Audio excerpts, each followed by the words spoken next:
हीना ने आंसू पोंछते हुए कहा कि विजय, ये जो आपकी भाभी है ना, मुझे बच्चे को गोद में लेने नहीं देती।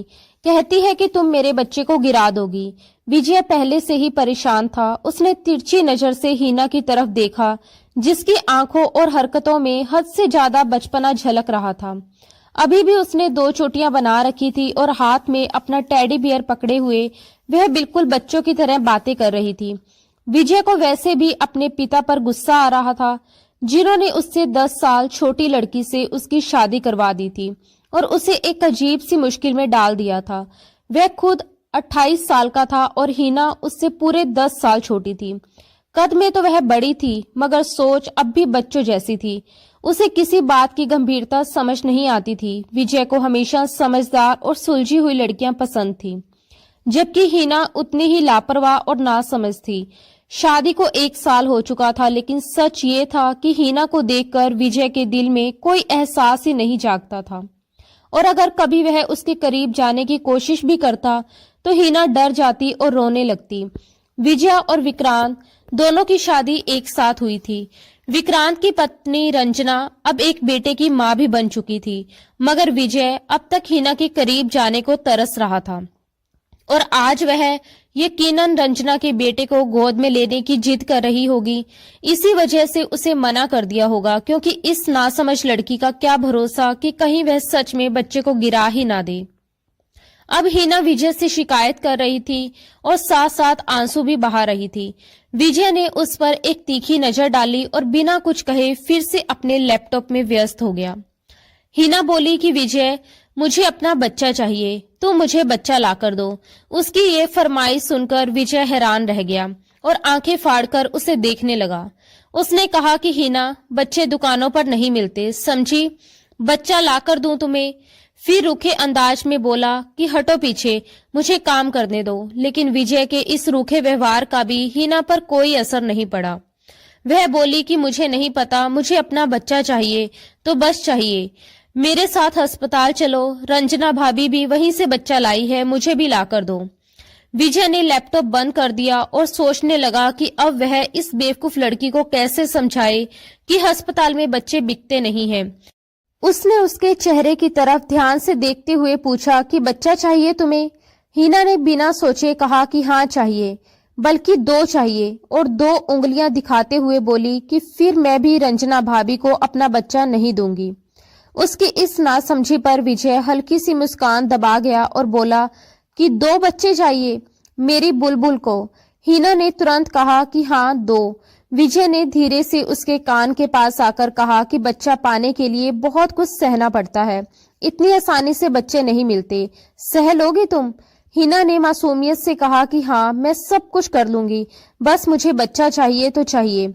विजय ने पूछा कि चिल्लाओगी तो नहीं? वह बोली कि मैं क्यों चिल्लाऊंगी। उसने फिर पूछा कि शोर शराबा तो नहीं मचाओगी?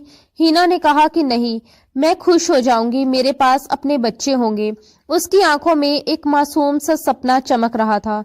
विजय ने कहा कि देखो, दर्द होता है, बस थोड़ा सा दर्द, और फिर पक्का तुम्हें अपना बच्चा मिल जाएगा। ये सुनकर हीना खुश हो गई और बोली कि ठीक है, मैं आंखें बंद करके सह लूंगी। जब विजय ने हीना को बच्चे के लिए इतना बेचैन देखा तो उसने मन ही मन भगवान का शुक्रिया अदा किया और कहा कि अच्छा, आओ मेरे साथ, आज मैं तुम्हें बच्चा जरूर दूंगा। उसने अपना लैपटॉप एक तरफ रख दिया। उस रात का तो उसे कब से इंतजार था। वह हीना को अलमारी के पास ले गया, एक नया नाइट गाउन निकालकर उसके हाथ में दिया और बोला कि जाओ, इसे पहनकर आओ। फिर उसके हाथ से टेडी बियर लेकर एक तरफ रख दिया। हीना ने नाइट गाउन को हाथ में लेकर कुछ पल उसे देखा, जैसे समझने की कोशिश कर रही हो। फिर अपनी वही मासूम सी आंखें उठाकर बोली, क्या इसे पहनने से बच्चा मिल जाता है? उसके इस बेतुके और नासमझ सवाल से विजय पूरी तरह परेशान हो चुका था। 1 साल से वह उसकी इसी मासूमियत और बचपने को झेल रहा था। उसने खुद को संभालते हुए सख्त लहजे में कहा, बच्चा चाहिए हीना? हीना ने बिना किसी झिझक के सिर हिलाया और बोली हाँ।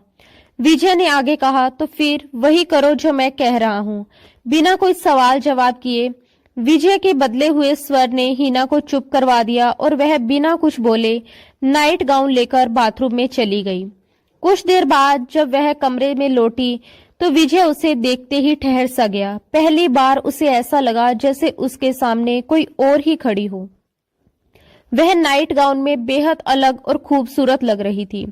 इतनी कि विजय की दबी हुई भावनाएं अपने आप प्रबल होने लगी। मगर हीना खुद बेहद घबराई हुई थी। उसने अपने दोनों हाथों से नाइट गाउन का गला कसकर पकड़ रखा था, मानो खुद को ढाल दे रही हो। विजय धीरे धीरे उसके पास आया और उसके चेहरे की तरफ देखा, फिर बिना कुछ कहे उसकी दोनों चोटियां खोल दी। उसके लंबे घने बाल कंधों पर फैलते ही विजय का दिल और भी तेज धड़कने लगा। हिना अब भी अपने हाथ से गला पकड़े खड़ी थी। विजय ने उसका हाथ अपने हाथ से हटाया, लेकिन उसकी आंखों में छिपे डर को देखकर वह पल भर के लिए खुद ही सहम गया कि कहीं वह फिर से मना ना कर दे या रोने ना लगे। इसी डर और बेचैनी में उसने अगले ही पल उसे अपने सीने से लगा लिया, जैसे उसके तड़पते दिल को अचानक सुकून मिल गया हो। वह धीरे धीरे हीना में खोने लगा, अपनी भावनाओं पर काबू खोता चला गया। मगर हीना के लिए ये सब बेहद उलझन भरा था। अचानक उसके पेट में दर्द उठा और वह एकदम से पीछे हट गई। विजय को उसकी इस हरकत पर फिर से गुस्सा आ गया। हीना घबराई हुई आवाज में बोली, विजय, मेरे पेट में दर्द हो रहा है। रंजना भाभी को भी ऐसे ही हुआ होगा। मुझे भी अस्पताल ले चलो, बच्चा आने वाला है। ये सुनते ही विजय का सब्र टूट गया। उसने उसका हाथ पकड़कर उसे बिस्तर पर धकेल दिया और सख्त आवाज में कहा, सिर्फ किस करने से बच्चा नहीं आ जाता, समझी? बहुत कुछ सहना पड़ता है, तब जाकर एक मासूम सा छोटा बच्चा हाथ में आता है। बच्चा चाहिए ना तुम्हें? हीना का चेहरा पीला पड़ चुका था। विजय अपनी शर्ट उतार चुका था। 1 साल से वह इस लड़की के बचपने, उसकी नासमझी और दूरी को सहता आ रहा था, मगर आज वह अपनी भावनाओं के सैलाब में बह जाना चाहता था। इससे पहले कि हीना उठकर बैठ पाती, विजय उसके ऊपर लेट गया। उसने हीना की उंगलियों में अपनी उंगलियां थाम ली और उस पल हीना की घबराहट चरम पर पहुंच गई। उसकी सांसें तेज हो गई, दिल जोर जोर से धड़कने लगा और कमरे में एक अजीब सी बेचैनी फैल गई। हीना को बचपन से ही बच्चों से बहुत प्यार था। गली में छोटे छोटे बच्चों को खेलते देखती तो उन्हें पकड़ पकड़ कर अपने घर ले आती और उनके साथ खेलने लगती। उसकी माँ इस आदत से हमेशा परेशान रहती थी और अक्सर डांटते हुए कहती, हीना, मैं तुम्हारी इस आदत से बहुत परेशान हो गई हूँ। तुम मोहल्ले के बच्चों को बिना बताए अपने घर ले आती हो और फिर उनके माता पिता हमारे दरवाजे पर आकर पूछते हैं कि पता नहीं हमारे बच्चे कहाँ चले गए। कहते हैं आपकी बेटी हमारे बच्चों को अपने घर ले आई है, आखिर तुम्हें चाहिए क्या? तब हीना बड़ी मासूमियत से बिना किसी झिझक के जवाब देती, माँ, मुझे बच्चा चाहिए। उसकी माँ की आंखें ये सुनकर हैरानी से फैल जाती और वह गुस्से में कहती, क्या तुम पागल हो गई हो? तुम्हें जरा भी समझ है? हीना तुरंत अपनी दलील देती, और वो जो रत्ना मौसी है ना, वो भी आपकी ही उम्र की है और 4 साल पहले भगवान से बच्चा लेकर आई है। माँ, तुम भी अस्पताल चलो, मुझे भी एक छोटा सा बच्चा ला दो। ये सुनकर उसकी माँ ने गुस्से से उसकी तरफ देखा और बोली, हे भगवान, मैं तो तुमसे हार गई हूँ। क्या सच में तुम्हारा दिमाग खराब हो गया है? ऐसे अस्पताल जाकर बच्चे नहीं मिलते। हीना ने सिर खुजलाते हुए सोचा और फिर पूरे भरोसे से बोली, माँ, ऐसे ही तो मिलते हैं। मैंने रत्ना मौसी से पूछा था, उन्होंने कहा था अस्पताल जाओ, बच्चा मिल जाएगा। माँ, प्लीज अस्पताल चलो ना, मुझे बच्चा ला कर दो। कसम से मैं खुद ही संभाल लूंगी और फिर मोहल्ले के बच्चों को अपने घर नहीं लाऊंगी। उसकी माँ ने गहरी सांस लेते हुए गुस्से से कहा, ऐसा करती हूँ, तेरी शादी करवा देती हूँ, फिर भगवान से जितने बच्चे लेने होंगे ले लेना। अरे, मेरी क्या उम्र है अब बच्चा पैदा करने की? हीना पढ़ाई में बहुत कमजोर थी और अपनी क्लास में भी मुश्किल से पास हो पाती थी, इसलिए आगे उसने साइंस नहीं बल्कि आर्ट्स चुनी। बड़ी मुश्किल से उसने 16 साल की उम्र में मैट्रिक पास किया और उसके बाद पढ़ाई छोड़ दी। उसके कमरे में ढेर सारे खिलौने थे, टेडी बियर, गुड़ियां और रंग बिरंगे खेल, जो उसके पिता हर बार दुबई से लौटते समय उसके लिए लाते थे। उसके पिता दुबई में काम करते थे और जब भी वहां से वापस आते उसके लिए ढेर सारे खिलौने लाते, मगर हीना को खिलौनों से ज्यादा बच्चे अच्छे लगते थे। वह अपने खिलौने भी मोहल्ले के छोटे छोटे बच्चों को दे देती थी और उनके साथ घंटों खेलती रहती थी। मोहल्ले में कहीं भी किसी के घर बच्चा पैदा होता, वह भागी भागी वहां पहुंच जाती। उस छोटे से मासूम को गोद में लेकर देर तक उसे निहारती रहती। उसके नन्हे नन्हे हाथों और मासूम चेहरे को बहुत गौर से देखती रहती थी। इन्हीं दिनों विक्रांत के ससुराल वालों ने साफ कह दिया था कि वे शादी के लिए और इंतजार नहीं कर सकते।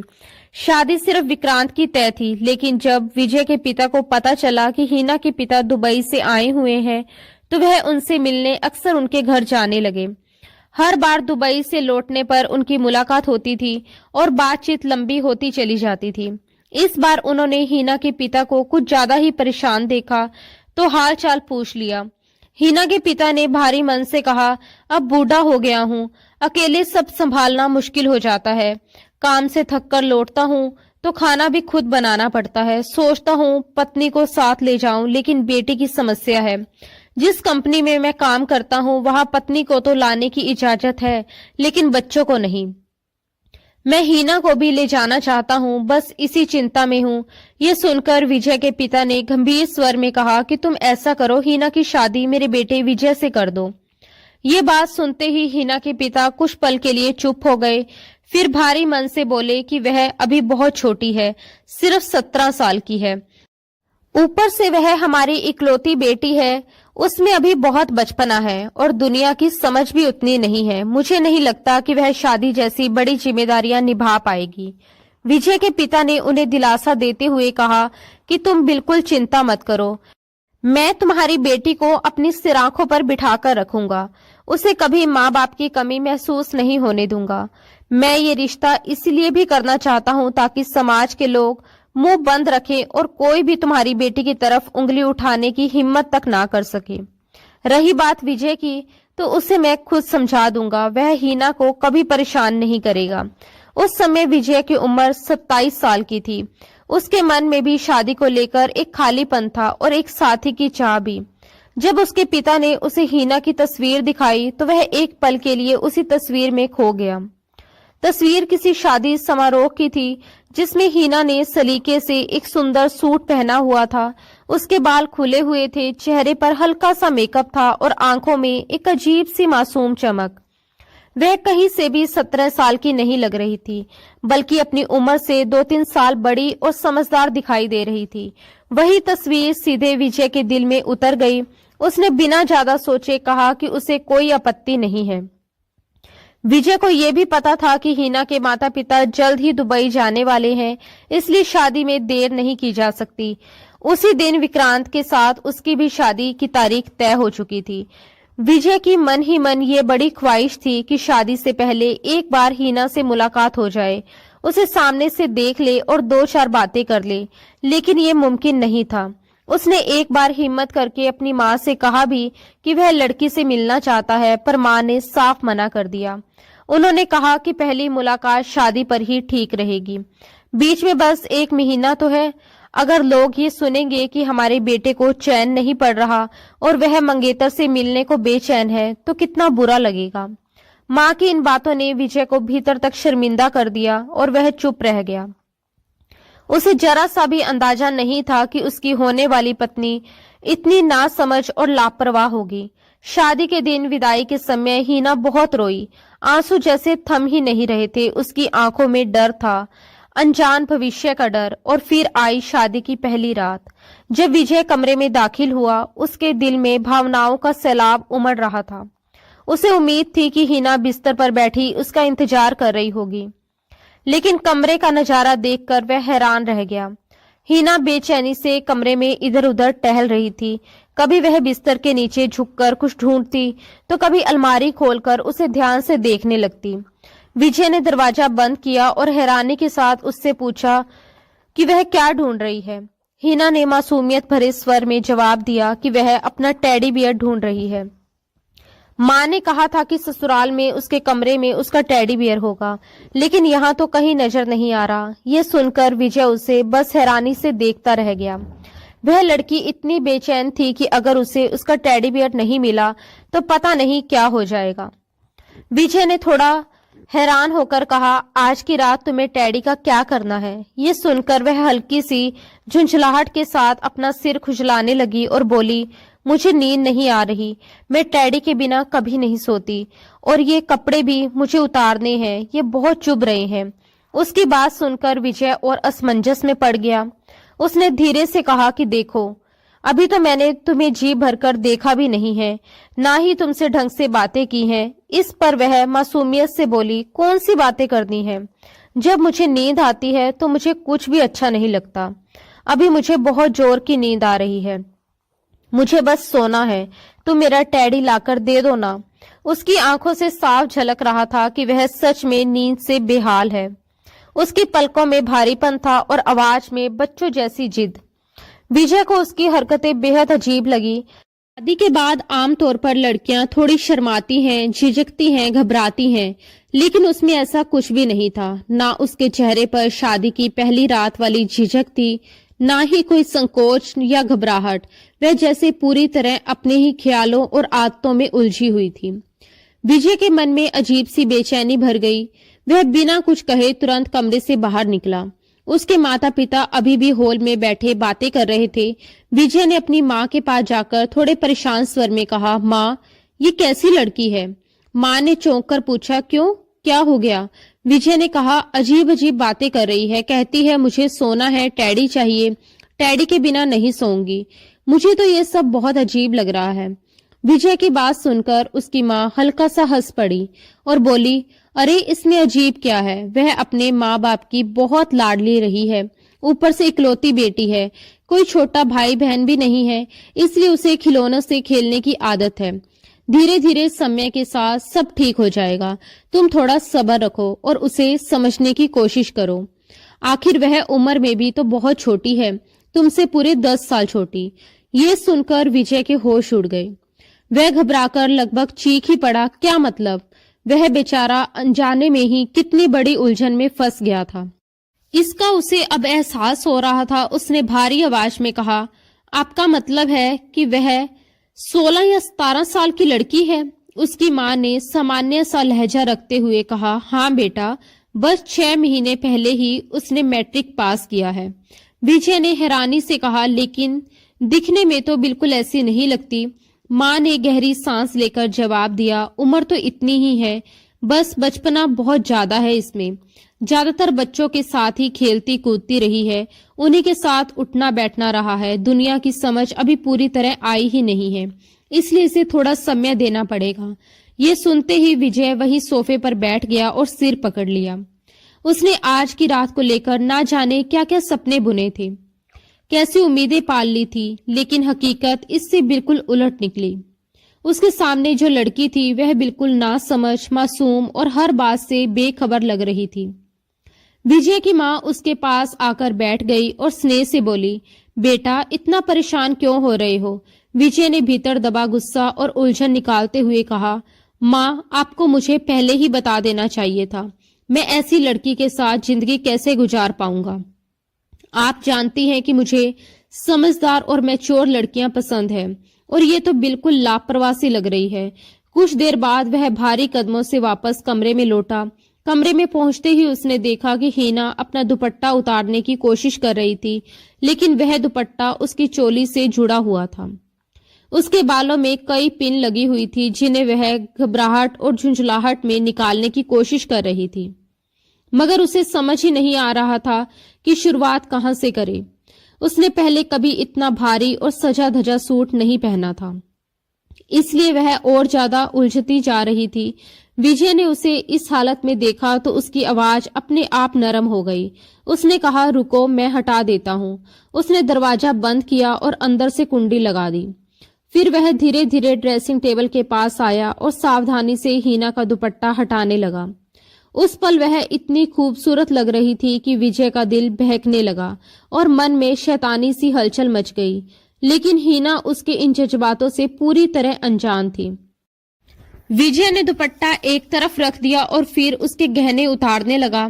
जैसे जैसे वह उसके करीब आता गया, उसके लिए अपने दिल और भावनाओं पर काबू पाना मुश्किल होता चला गया। गहने उतारने के बाद वह खुद को रोक नहीं पाया और भावनाओं में बहकर उसने हीना की गर्दन पर अपने होठ रख दिए। हीना को अचानक एक झटका सा लगा। वह घबरा गई और उसने तुरंत विजय के सीने पर हाथ रखकर उसे पीछे धकेल दिया। विजय इस तरह की प्रतिक्रिया के लिए बिल्कुल भी तैयार नहीं था। वह विजय को हैरानी और गुस्से से घूरकर देखने लगी और तेज आवाज में बोली, ये क्या बदतमीजी है। विजय कुछ समझ पाता उससे पहले ही हीना का गुस्सा फूट पड़ा। उसकी आंखों में ना डर था ना झिझक, बस नाराजगी थी। वह चिल्लाकर बोली, बेशरम, तुम्हारी हिम्मत कैसे हुई मेरे साथ ऐसी गंदी हरकत करने की। रुको, मैं अभी मम्मी से तुम्हारी शिकायत करती हूँ। ये कहते हुए वह बिना कुछ सोचे समझे तेजी से दरवाजे की तरफ बढ़ी, जैसे अभी बाहर जाकर सबको बता देगी। इससे पहले कि वह कमरे से बाहर जा पाती, विजय ने आगे बढ़कर उसका हाथ पकड़ लिया और उसे अपने सामने खड़ा कर दिया।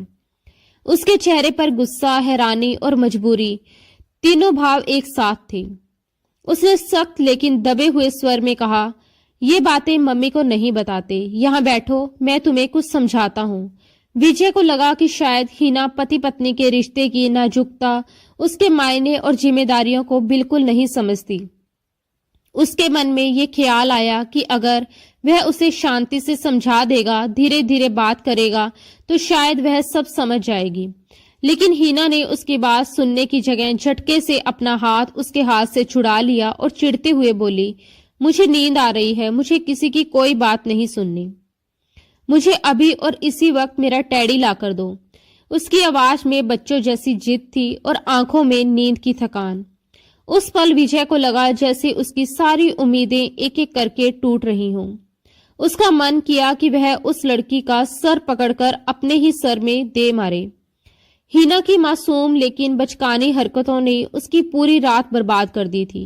वह थका हुआ, उलझा हुआ और भीतर ही भीतर गुस्से से भरा हुआ था। आखिरकार रात के लगभग 1 बजे वह चुपचाप घर से बाहर निकला, गाड़ी स्टार्ट की और सड़कों पर एक ऐसी गिफ्ट की दुकान ढूंढने लगा जो खुली हो। शहर लगभग सो चुका था, सड़कें सुनसान थी और उसका मन और भी भारी होता जा रहा था। 1-2 दुकानें जो बंद होने ही वाली थी, उनमें से एक पर उसने जल्दी जल्दी जाकर एक बड़ा सा टेडी बियर खरीदा और बिना कुछ सोचे वापस घर लौट आया। टेडी देखते ही हीना के चेहरे पर खुशी फैल गई। उसने उसे झट से अपने सीने से लगा लिया और कुछ ही पलों में बच्चों की तरह उससे लिपट कर सो गई। विजय उसे देर तक यूं ही देखता रह गया। उसके चेहरे पर थकान, आंखों में खालीपन और दिल में अजीब सी कसक थी।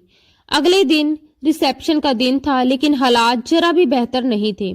हीना उस भारी ड्रेस में बेहद अनकंफर्टेबल महसूस कर रही थी और विजय का मूड पहले से ही खराब था। एक तो उसकी बीवी बेहद खूबसूरत थी, लोग उसकी तारीफें कर रहे थे, लेकिन उसे विजय के जज्बातों, उसकी उम्मीदों और मन के हालत का जरा सा भी एहसास नहीं था। कमरे में आते ही उसने झुंझलाकर कहा, जल्दी से मेरा दुपट्टा और गहने उतारो, मुझे बहुत घुटन हो रही है। विजय बस उसे देखता रह गया। आज वह पहले ही गुस्से और तनाव में था, इसलिए उसने साफ मना कर दिया। वह रूखे स्वर में बोला, अपने काम खुद करो, तुम्हें मेरे जज्बातों का कौन सा एहसास है। कल की पूरी रात तुम अकेले ही सोती रही, पता नहीं मैंने क्या क्या सोच रखा था। ऐसा भी नहीं होता, कोई लड़की इतनी भी बेवकूफ नहीं होती जितनी तुम हो। गुस्से में कही गई ये बात हीना के दिल को सीधे चुभ गई। उसकी आंखें भर आई। बड़ी मुश्किल से उसने खुद अपना दुपट्टा उतारा, फिर एक एक करके गहने उतारे और चिढ़कर उन्हें वैसे ही ड्रेसिंग टेबल पर फेंक दिया। विजय ने उसे और सख्त लहजे में कहा, इन्हें उठाओ और ठीक से समेटकर लॉकर के अंदर रखो और लॉक लगाओ। ये सुनते ही हीना का सब्र टूट गया। वह फूट फूट कर रोने लगी और कांपती आवाज में बोली, मैं तुम्हारी शिकायत करूंगी, देख लेना। फिर रोते हुए उसने कहा, मम्मी ने कहा था कि तुम्हारा दूल्हा बहुत अच्छा होगा, तुम्हें डांटेगा नहीं, तुम वहां बहुत खुश रहोगी। तुमने तो मुझे दूसरे ही दिन डांटना शुरू कर दिया। विजय को अपनी गलती का एहसास हुआ। उसने गहरी सांस ली और हीना के पास चला गया। वह भी क्या करता, अपने जज्बातों के हाथों मजबूर था। उसने उसके आंसू पोंछे और नरमी से कहा, अच्छा नहीं डांटता। इसके बाद विजय ने खुद ही उसके गहने समेटे, उन्हें बॉक्स में रखा और लॉकर में बंद कर दिया। तब तक हीना अलमारी से आरामदायक कपड़े निकाल चुकी थी और वॉशरूम चली गई। ढीली ढाली शर्ट और ढीले ट्राउजर पहनकर उसे कुछ सुकून मिला। हाथ मुंह धोने के बाद वह वॉशरूम से बाहर आई, 2 चोटियां बनाई, अपना टैडी पकड़ा और बिस्तर पर लेट गई। विजय उसे देखकर बस देखता ही रह गया। उसकी तो नींद ही जैसे उड़ चुकी थी।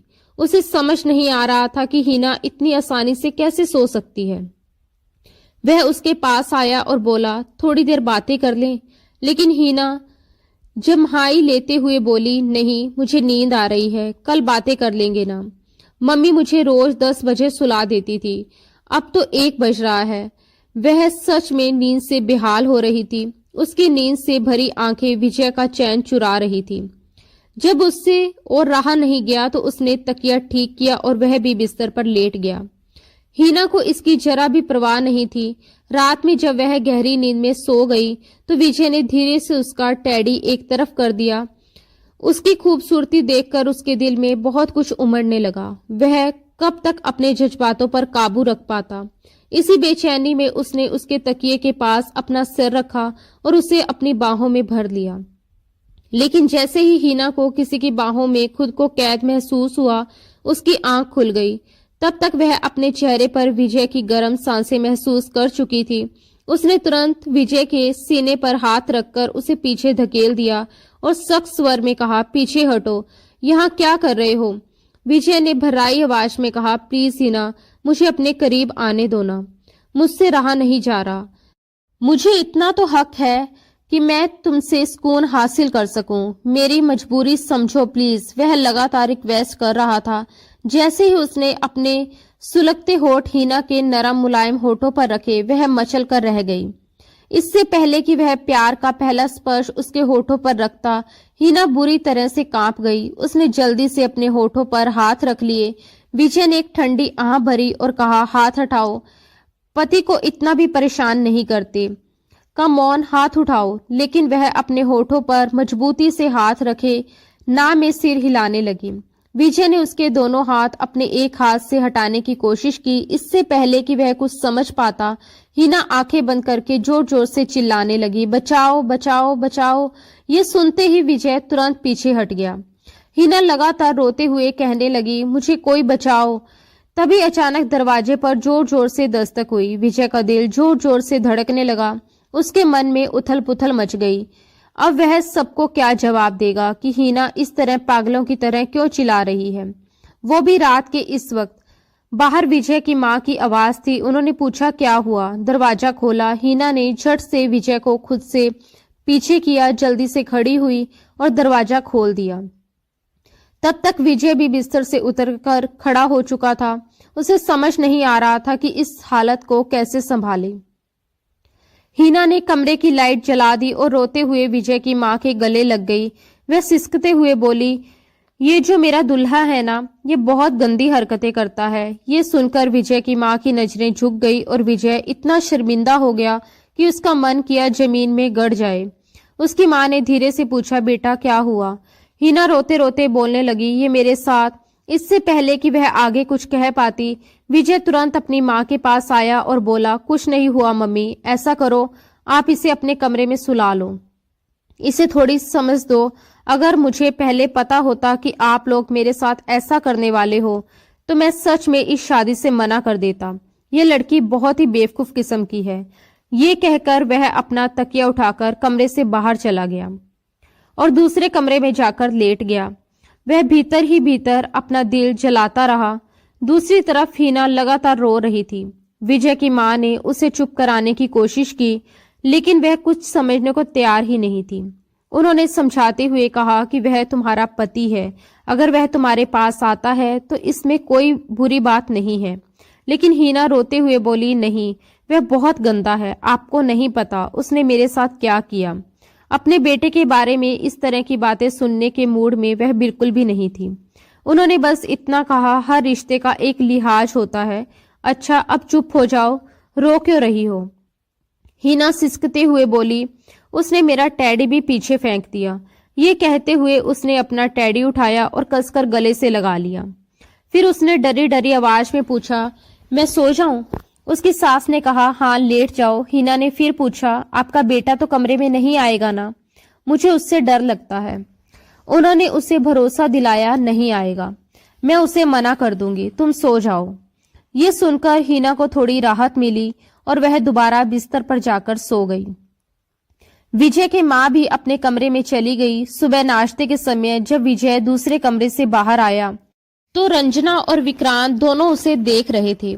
विक्रांत ने मुस्कुराकर उसे छेड़ा, क्या बात है दूल्हे राजा, ये अलग कमरे वाला सीन क्या है? विजय पहले से ही गुस्से में था। उसने रूखे स्वर में कहा, जब किस्मत खराब होती है ना